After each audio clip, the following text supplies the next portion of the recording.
মানকাছাৰৰ কাকৰিপাৰ জিলা পৰিষদত পুনৰ অনুষ্ঠিত হ'ব নেকি নিৰ্বাচন? জিলা কংগ্ৰেছৰ হুইপ নামানিলে সদস্য পদ হেৰুৱাব নেকি তানজিনা খানে?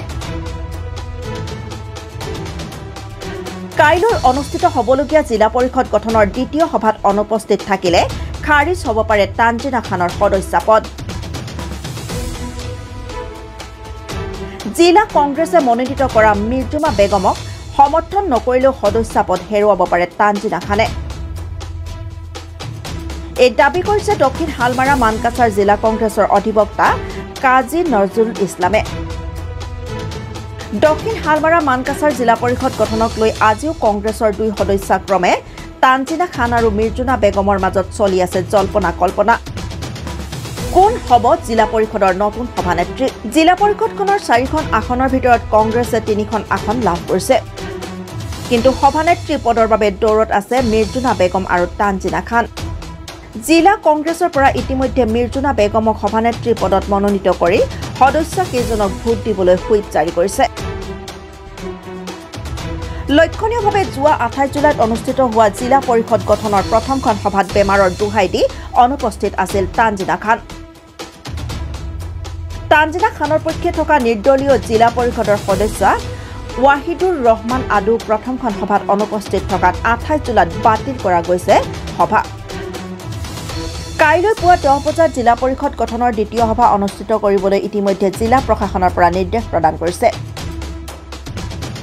কাইলৈ পুৱা 10 বজাত 4জন জিলা পৰিষদৰ সদস্যক জিলা আয়ুক্তৰ কাৰ্যালয়ত উপস্থিত থাকিবলৈ জিলা প্ৰশাসনে ইতিমধ্যে নিৰ্দেশনা জাৰি কৰিছে। কাইলৈ গঠন হ'বলগীয়া জিলা পৰিষদৰ বাবে মিৰ্জুমা বেগমক সভানেত্ৰী হিচাপে সমৰ্থন কৰিবলৈ কালাপানী জিলা পৰিষদৰ সদস্য নুৰ ইয়াছমিন শ্বেখ আৰু কাকৰিপাৰা জিলা পৰিষদৰ সদস্য তানজিনা খানক ইতিমধ্যে হুইপ জাৰি কৰিছে জিলা কংগ্ৰেছে। কিন্তু প্ৰথম সভাৰ দৰে কাইলৈ তানজিনা খান অনুপস্থিত থাকিলে জিলা কংগ্ৰেছে তানজিনা খানৰ সদস্য পদ খাৰিজৰ বাবে জিলা আয়ুক্তক দাবী জনাব। জিলা আয়ুক্তই ইচ্ছা কৰিলে তানজিনা খানৰ সদস্য পদ খাৰিজ কৰিব পাৰে। অন্যহাতে তানজিনা খান কাইলৈ হ'বলগীয়া দ্বিতীয় সভাত উপস্থিত থাকি জিলা কংগ্ৰেছৰ হুইপৰ বিপৰীতে নিজে সভানেত্ৰীৰ দাবীদাৰ হ'লেও জিলা কংগ্ৰেছৰ দাবীৰ ভিত্তিত জিলা আয়ুক্তই তানজিনা খানৰ সদস্য পদ খাৰিজ কৰিব পাৰে।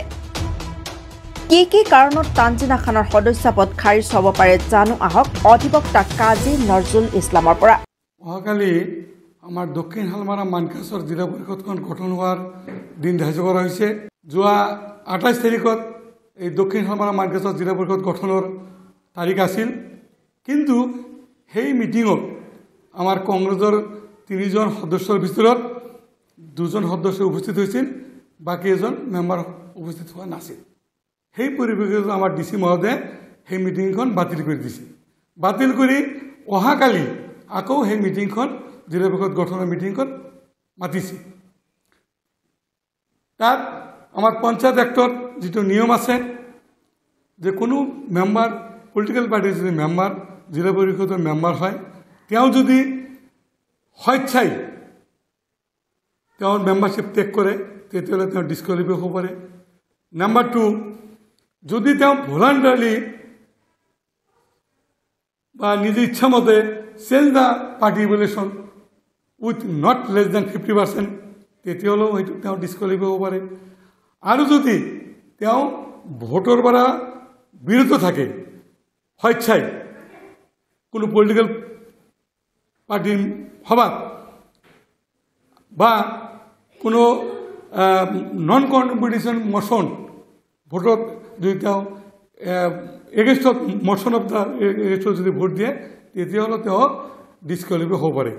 সেই ক্ষেত্ৰত আমাৰ পঞ্চায়ত এক্ট যিটো 1994 সেইমতে আছে যে সেই আইনটো আকৌ 2023 চনত মডিফাই হয়।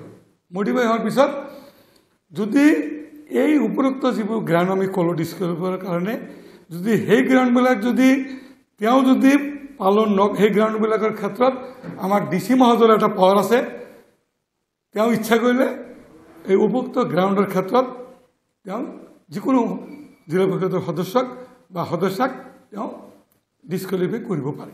সেই কাৰণবিলাক হৈছে যে যদি ভলাণ্টাৰী নিজে স্বেচ্ছাই যদি তেওঁ মেম্বাৰশ্বিপ ত্যাগ কৰে তেতিয়াহ'লে তেওঁ ডিছকুৱালিফাই হ'ব পাৰে 2 নম্বৰ change the evolution of the party যদি 50%তকৈ কম মেম্বাৰৰ সৈতে যদি তেওঁ পাৰ্টিৰ এভিলুশ্যন চেঞ্জ কৰে পৰিৱৰ্তন কৰে তেতিয়াহ'লে তেওঁ ডিছকুৱালিফাই হ'ব পাৰে আৰু তেওঁ যদি স্বেচ্ছাই ভোটৰ পৰা বিৰত থাকে বা নন কনফিডেন্সন মোশন যেটো সেই মোশনত যদি তেওঁ ফৰ দ্য এগেইনষ্টত যদি ভোট দিয়ে পাৰ্টিৰ এগেইনষ্টত তেতিয়াহ'লে তেওঁ ডিছকুৱালিফাই হ'ব পাৰে এইটো আমাৰ পঞ্চায়তৰ নিয়ম আমি দক্ষিণ হালমাৰা মানকাছৰ জিলা কংগ্ৰেছৰ তৰফৰ পৰা আমাৰ জিলা সভাপতি ডক্টৰ মতিলাল মণ্ডল সাহেব ডাঙৰীয়াই এখন দলীয় হুপ জাৰি কৰিছে এই 3জন আমাৰ কংগ্ৰেছৰ সদস্যৰ ভিতৰত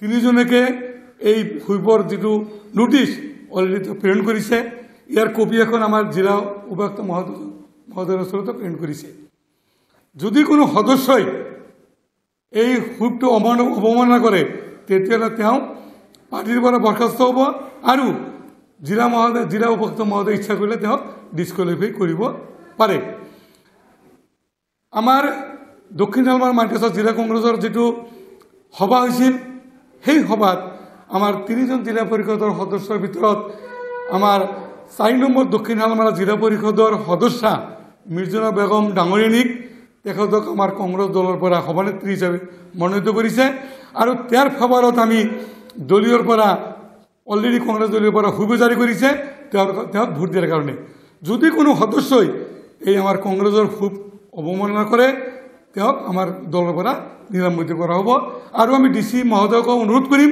যে as per guideline panchayat guideline মতে তেওঁ ইচ্ছা কৰিলে তেওঁ যেটো পাৱাৰ আছে ডিসক্ৰিপশনাৰী পাৱাৰ হেতু খটে তেওঁ জানে ডিসকুৱালিফাই কৰি দিব পাৰে এইটো আমি আমাৰ পঞ্চায়ত এক্টৰ যেটো নিয়ম এখিনি নিয়ম আৰু আমাৰ দলীয় যেটো হুইপ এইটো যে কোনোবা যদি এগেইনষ্ট দিয়ে ভোটটো বা নিজে স্বেচ্ছাই যদি তেওঁ মিটিঙত উপস্থিত নাথাকে তেতিয়াহ'লে ইচ্ছা কৰিলে আমাৰ দলীয় তৰফৰ পৰা আমি তেখেতক সাসপেন্ড কৰিব পাৰি সাসপেন্ড কৰিব পাৰোঁ লক্ষণীয় যে 1994 চনত গঠন হোৱা অসম পঞ্চায়ত আইনখন 2023 চনত সংশোধন কৰা হৈছে কি কাৰণত জিলা পৰিষদৰ সদস্য পদ খাৰিজ হ'ব পাৰে তাক লৈ এই সংশোধনী আইনৰ 111 নং ধাৰাত স্পষ্টভাৱে উল্লেখ কৰা হৈছে দক্ষিণ হালমাৰা মানকাছাৰ জিলা পৰিষদ গঠনৰ ক্ষেত্ৰত কি পৰিস্থিতি হয় হেয়া কাইলৈ দিনৰ 11 বজাৰ ভিতৰত স্পষ্ট হৈ পৰিব ব্যুৰ ৰিপৰ্ট এম নিউজ